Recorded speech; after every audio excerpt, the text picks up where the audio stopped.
All right, folks, welcome to the property. Today we're going to be working on what is known as birch oil that's actually harvested from the bark of just about every birch tree there is. Fortunately for us, we have a ton of birch here on the property.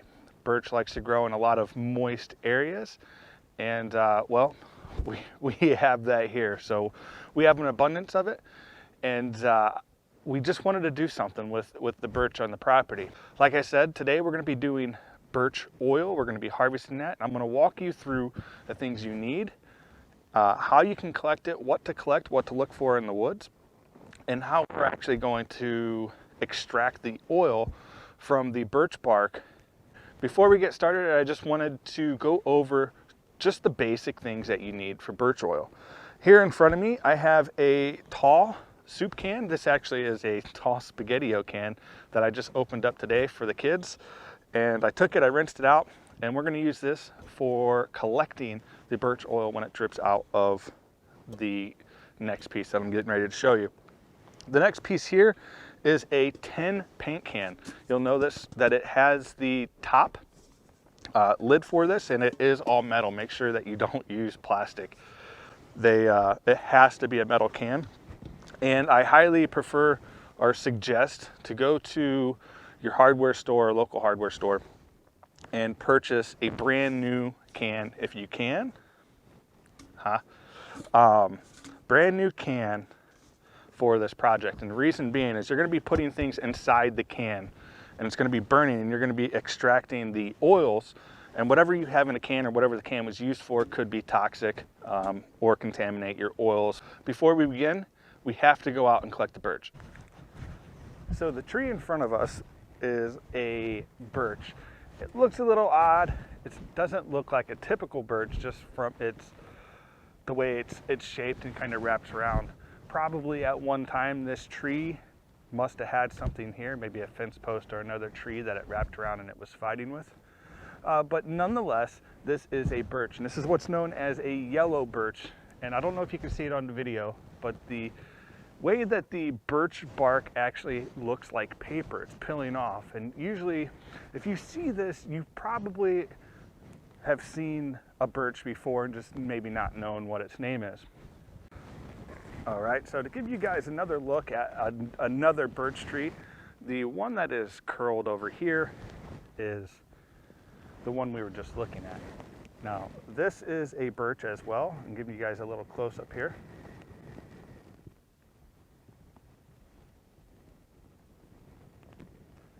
You'll notice that the bark, it almost looks like it has oil in it. The bark is like paper. It's kind of hard to explain, but it's thin. It looks like it really just looks like paper. Like, I mean, I'm hoping we can get that to focus. If the screen, it doesn't want to focus, but you guys get the gist of what this is. So now we know what a birch tree looks like. Maybe if I can find a white birch, then I will show that, because we do have those on the property as well. And those are more common in neighborhoods, and people like to use them for decorative trees.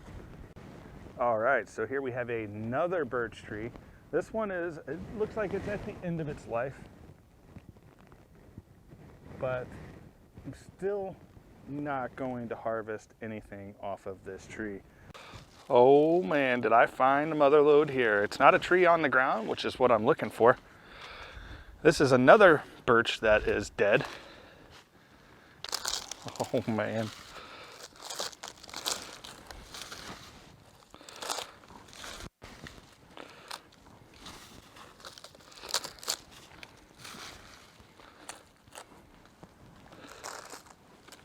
Look at that. That is an awesome piece.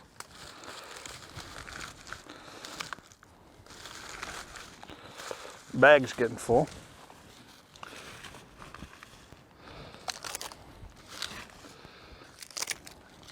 If this works out really well, I might just take it and start harvesting and keeping it up at the property just to have it. I think I got about as much as I need off this tree, and I'm going to keep it in mind. Actually, I picked it dry. Let's see how dead it is. Look at that. That's awesome. Oh. Back to ash as it goes. We're going to head back to the cabin and start the next process of making birch oil. We're going to dig out a hole kind of down in the center of these old coals, and we're going to place the small can in that bottom. We have our small can, and I'm going to make a hole that is just about as deep as this small can. I'm going to go probably a 1/4 inch of the can sticking out the top, and I'm going to backfill the hole and create a little mound around it. The big paint can can actually sit on top of it.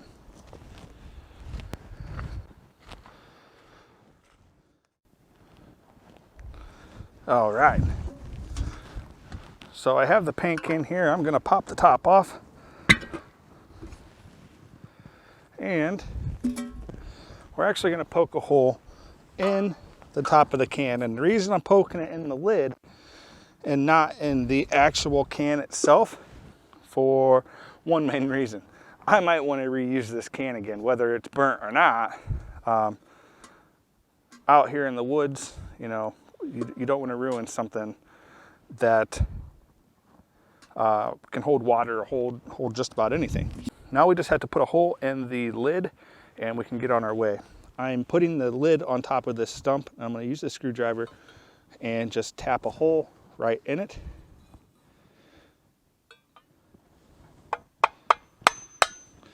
Super easy peasy. There she is. And we have a hole in the bottom of the lid. Now I'm just for OCD reasons, I'm going to take it and flatten it out. And other OCD reasons, I'm going to bevel the lid just a little bit.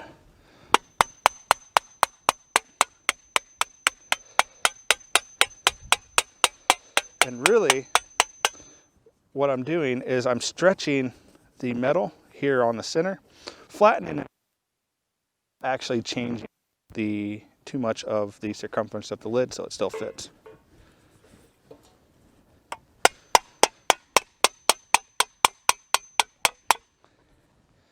All right, should be about good. Just make sure it fits. Oh yeah, there we go. And let's start filling this bad boy. All right, and the idea here is actually to put as much bark as you can into here. The more bark you put, the more oil you're going to get.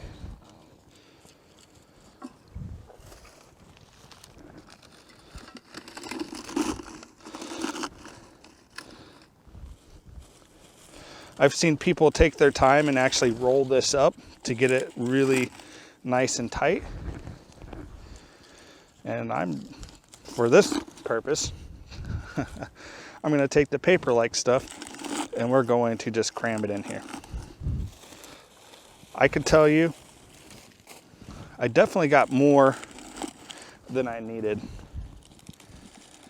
which is okay because I can use this again and make some more.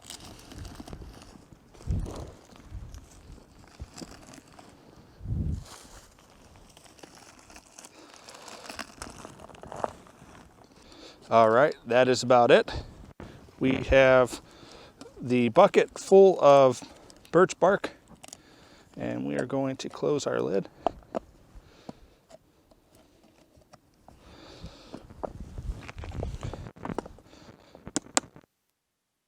Fill her on up.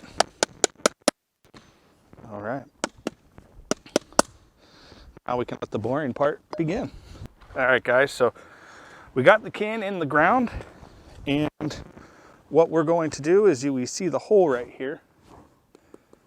at the top of the can. We're actually going to flip the can upside down, and we're going to make sure that hole is right over top the can.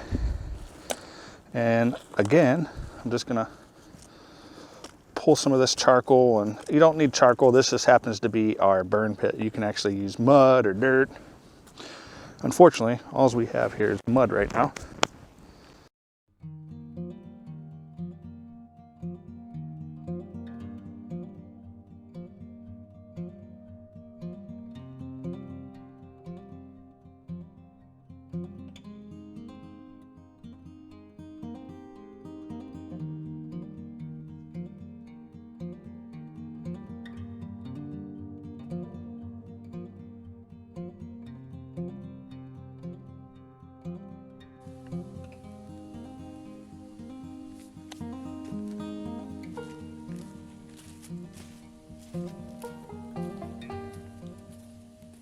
The idea is to build a fire, a really hot fire, up around the tin can that has all the birch bark. The heat inside of that is actually going to catch it on fire without catching it on fire and burn all that, the oils out of it, and just basically burn everything that's flammable up. It's going to take every bit of flammable material out of that bark and basically just make it carbon. And the byproduct of this is the oil is actually going to leak down the bottom of the can and into our collection can that we have underneath the fire. This fire has to be pretty hot, so I'm just going to keep an eye on it for about the next 2 hours and go off and do a couple other things here on the property, and I will come back, and once this is done, I'll make sure you guys get updated.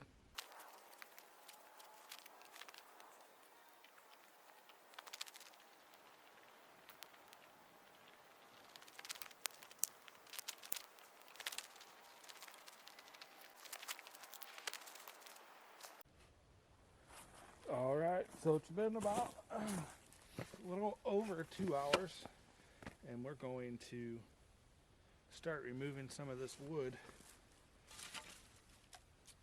a little slowly, just because I don't want to contaminate the bottom can. So I'm going to move all these coals out.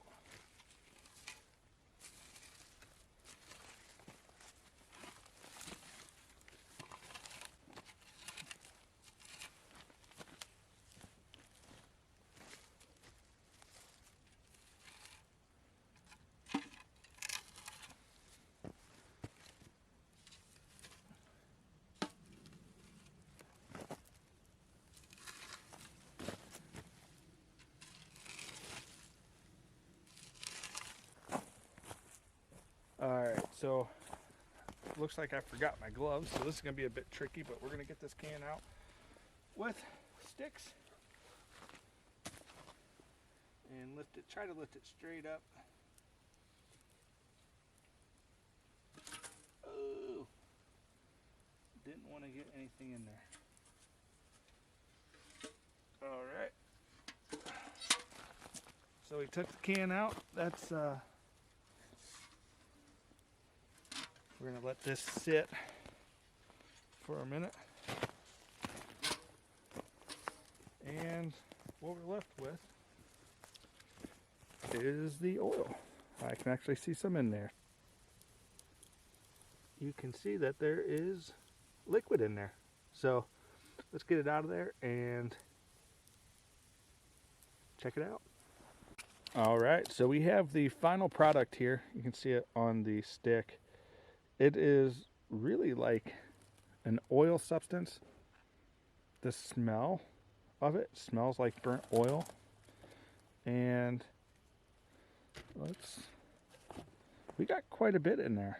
Actually, I don't know if you guys can see that, but it's actually quite a bit. So let's we'll dump a little bit out here.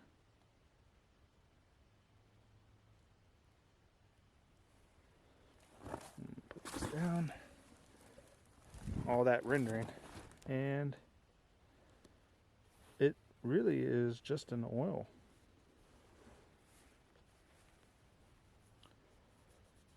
That you can rub your leather, your axe handles, You know, if you have a hickory axe handle, you can rub it. You can rub it on your the head of the axe to stop it from rusting. But it's a nice little backwoods trick. Put it on a like cheesecloth and kind of put it in like stain, but that's pretty cool. We probably got about a quarter cup, I would say, of, man, I really wish you guys could see that, but it's really overcast today, so I don't think you're going to be able to see it, but it's just oil, like quite literally the consistency of like oil, and it's actually pretty neat. Man, I'm telling you what, it smells just like oil too. But that's pretty neat. You know, let's get a little bit more out here. Looks like it's separating, which makes sense.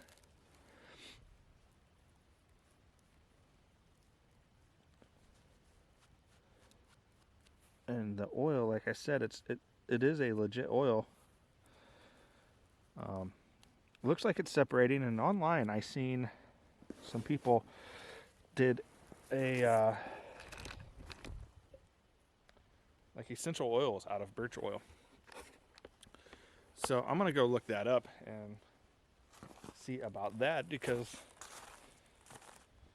Miss K or Jess, she's into the essential oil stuff. It's pretty cool. So we just made a quarter cup of birch oil, and I see this going a long way for axe handles, anti-rust stuff. I will admit I did taste it. It's pretty bad, but it smells like used motor oil, like really old used motor oil. Feels like the consistency too as well. So we made a quarter cup with what we just did. The can from a hardware store was $5. I could probably reuse it a couple times, if not indefinitely, until a thing melts and falls apart. And 10 minutes of scouting for some birch oil, or birch bark. We're not going to refine this into tar today, just because we're losing daylight here, but I think that's definitely going to be coming up here soon. But if you have any questions from a newbie perspective, a new guy's perspective, then go ahead and ask them down in the comments, and I'll be sure to answer them